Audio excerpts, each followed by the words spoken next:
you play Rocket Racing, I can almost guarantee you've never seen a shortcut quite like this. I'm not exactly sure if this is intended, but it's been in the game for a couple days now. When done properly, it's got to be the most efficient shortcut in the game. Problem is though, it's very tricky and complicated. But don't worry, we're gonna teach you step by step everything you need to know and think about when doing this so you don't die. I believe the first person to find this out was Sleeps is Imp, so shout out to them. But to kick things off here, we are on the map Sidewinder, and this is pretty close to the start of the race. You want to go until you get to this curve right here. Now, the way you get this thing started is by jumping off the left side and then quickly using your thrusters to get underneath the track. There's not a lot of room to do this, and it's going to take you some attempts, but after enough time, you should master this first part. The second part is where I died a lot as well. You've got to master drifting not until you get to the checkpoint, not too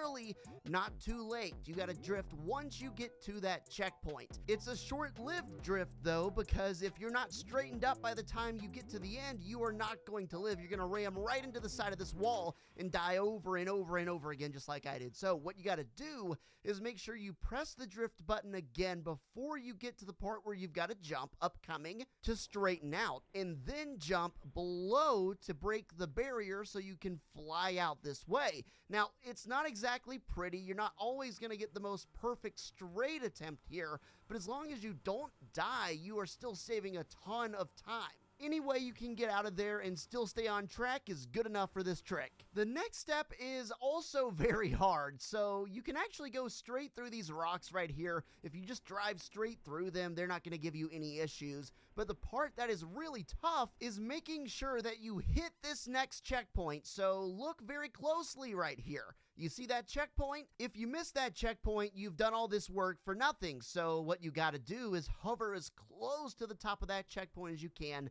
barely graze it, land on top of the roof there on the tunnel, and then continue thrusting across to the other side. A big mistake here is to use your thrusters. It might seem like you need to, but really you can control this a lot better if you just don't use them. The reason why is you are around a ton of death barriers here, and if you mess up just a little bit, you're gonna go flying, and once again, you're gonna have done all this work for nothing. From there, you can just glide back onto the track after hitting these rocks, and you're good to go. Comparing this to the normal way, you can tell that it's definitely saving you a lot of time, but how much time exactly? Well, I put it to the test. I went through on a normal run without the shortcut, not doing anything super fancy. I'm not some cracked player, but just doing it kind of normal, and I timed it up until this final checkpoint. The time came out to be 36 seconds. Then I timed one of my successful shortcut runs, and that time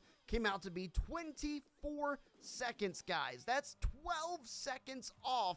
That is an eternity in a racing game like this. I mean, if you can get this down pat, I mean, after an hour or two of doing this, I feel like there's a decent chance I could do this in a real game. Man, you would be just so unbeatable. This is one of those that you're gonna have to practice in a private match and get the hang of this, but if you really go through and practice the steps, I mean, this is what is waiting for you. I mean, that is a solid shortcut. This might be the biggest time saver in the whole game right now. I mean, who knows? If you're here all the way at the end, comment down below Spiky Cucumber, and we'll see you in the next one.